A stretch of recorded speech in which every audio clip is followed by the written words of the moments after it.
with Joel. Today we are going to talk about noun. As we all know, we read about parts of speech, and noun is one of them.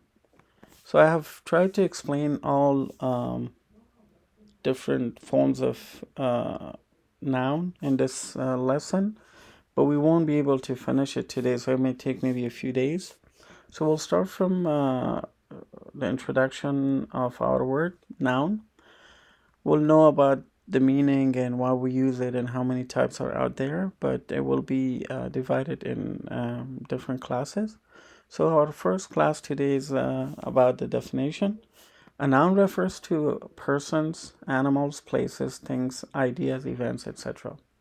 Nouns cover or encompass most of the words of a language, meaning that in any language that we have across the world or around the globe, nouns take most of its place, meaning that we have more nouns in any language than any other word in that particular language. And there are different types of nouns, and we will study all one by one with examples below. So a noun is used for person. Person is a person mean a self, a human being, a living person, a name for a person. For example, Majid, Jalal, Chris, Manish, Bram, etc. The next one is animal. A name for an animal. Animal mean lion, monkey, cow, tiger, etc. Place. A name for a place. China, Mexico, Afghanistan, Russia, etc. Thing. A name for a thing. Knife, spoon, chair, door, house, laptop, etc. Idea. It could be a name for an idea, such as uh, seduction, happiness, calmness, etc. I don't know why I have here uh, this one. So these are the examples of a noun. Now, noun is divided in different categories. The first one is called proper noun. Now, proper noun is a noun that we use for a particular person, place, or thing. Remember that whenever we use a proper noun, we need to use the first letter in capital form. Okay, why? Because this is a particular or specific or certain name. So a proper noun always begins with a capital letter. Examples: Kabul, Toronto, London, Melbourne, Donald, Barack, etc. These are particular names, okay? These are particular names or proper names that we don't have a lot of them. But like, how many Kabuls are out there? How many Torontos are there? How many London, Melbourne, stuff like that out there? Why are these nouns proper?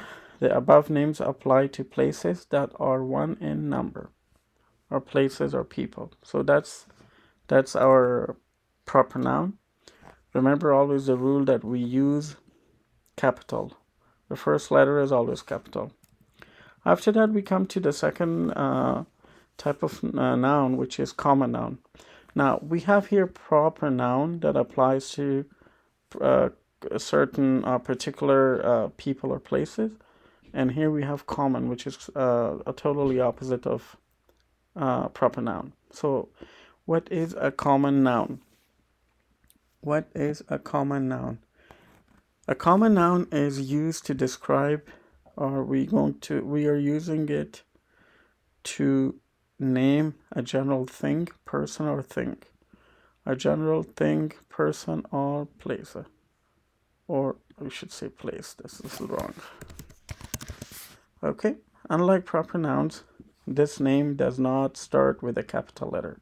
So the first rule for using common noun is that we don't use a capital letter at the beginning, because it's a common noun. It's a common mean. So many of them out there. It's not a proper noun. So name does not start with a capital letter. Okay. So why are the above names common? Because they don't represent a particular name. So examples, we have city, cat, policeman, etc. Shop, road. Um, let's see, tree. These are common nouns.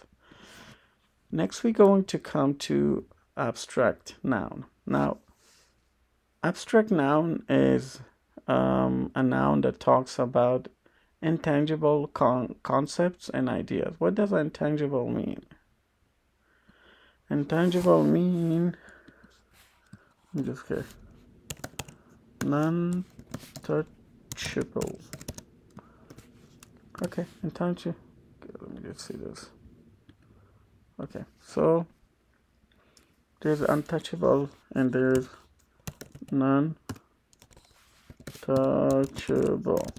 So one is in British and one is in American English. So if you come across these an and non, make sure that you remember that this applies to the same rules. It's the same meaning, concept and idea. So an abstract noun is a noun that applies to ideas, things, and concepts, and it's intangible. Why? Because we cannot touch it.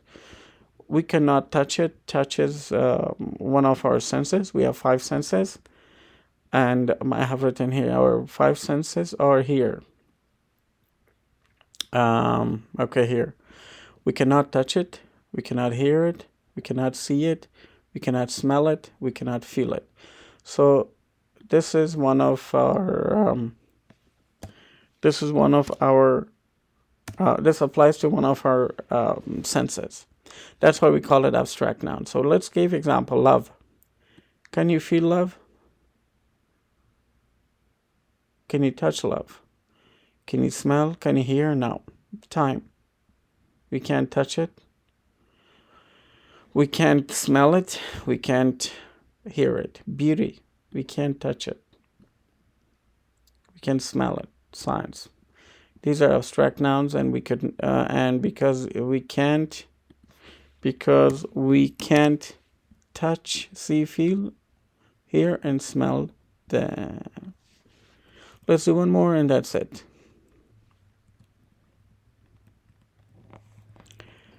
If we see here, it says a concrete noun is a noun that reflects a physically present or a tangible thing. So here we had abstract noun. We use it to demonstrate intangible things. But a concrete noun is opposite to abstract noun.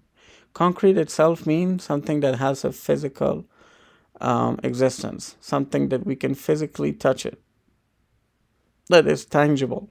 Now here's tangible and here's intangible. Intangible is opposite of tangible.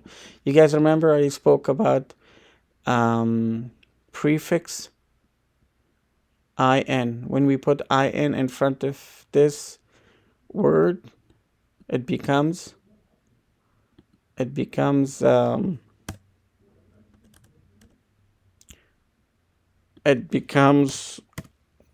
negative in meaning. Okay, so tangible, intangible, such as brick, stone, road, earth, and so on. So that's our concrete part of noun. But if we look at it now, this thing, the concrete noun is divided in 2 different categories. One is common noun and one is proper noun. You remember a few moments ago I gave you example about tangible. Here we're going to reflect on that. Common noun. Common is something which is opposite of proper noun. Common means something common. People could be called commoners. It means there's so many people. It's common. But if we want to talk about, let's say, Barack Obama, that person is not a common person. That person is a proper noun. Barack is a proper a noun, and we're talking about specific person. Or let's say we talk about Nelson Mandela. Okay, there might be a lot of Mandelas, but when we talk about Nelson Mandela, that's a proper noun. Okay, so if even we have a group of people whose names are Nelson Mandela's, they're proper nouns anyways. That's a different discussion. But here we're talking about concrete noun is divided in two different categories. One is proper and one is common noun. So the common noun applies to book, door, man, sheep, could be. And then we have proper noun, which is England, Shakespeare, and Brown.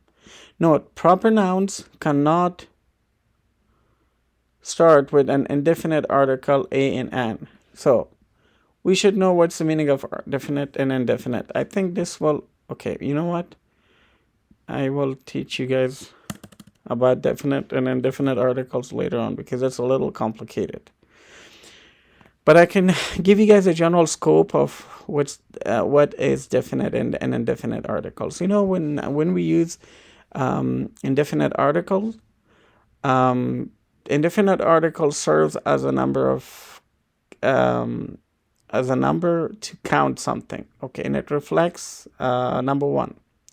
So when I say I need a book, a is an indefinite article. And if you guys remember, we had our English alphabets that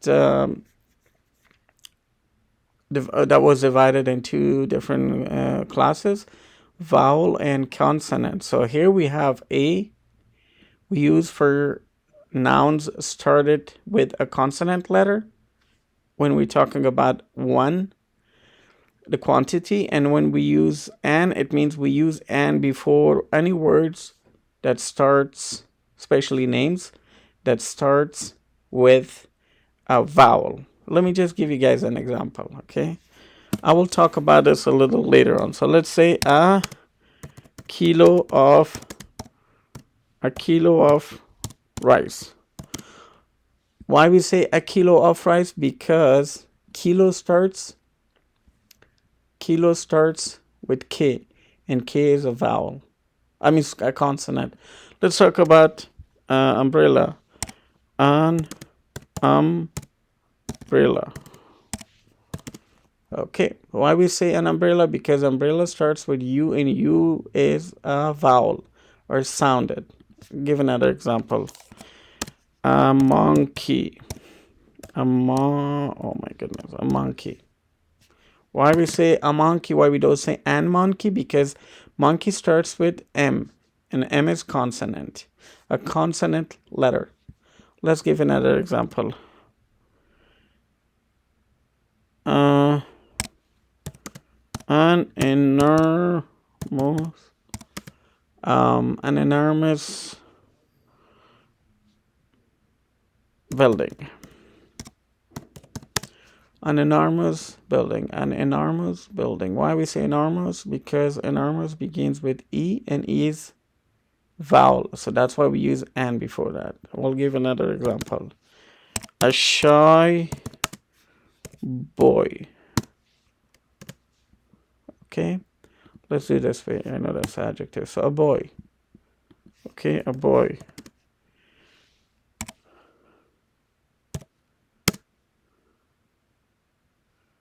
An ink.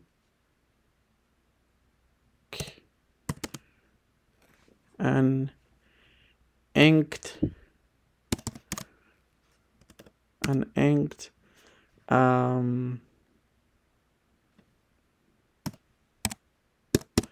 Okay, an inked. Why we say inked? Because inked. Ink itself is a noun, but here works differently. So we'll talk about this, or we can just give you an example. I don't want to confuse you guys. So let's say an image. Okay, so let's do it. An image. Why we say image? Before that we use an, because image starts with I vowel. I believe that should be it for today. I hope you guys learned something. Please let me know if you want any other parts of speech to be explained, any part in grammar, I will be um, making more videos for you guys. I will go step by step. Please follow, practice, and ask questions.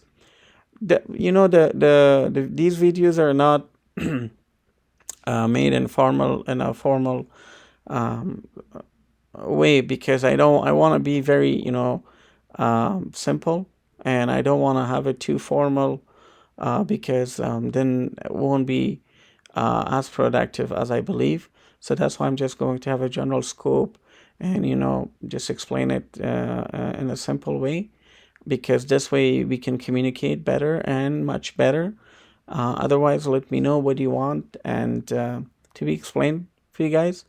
If you learn anything from this, or this way is productive for you guys, please share it, like it, subscribe, so we can reach more people and we can share our knowledge, because sharing is caring and sharing knowledge is empowering others. And believe me, you can do it. Let's go. Thanks. Bye.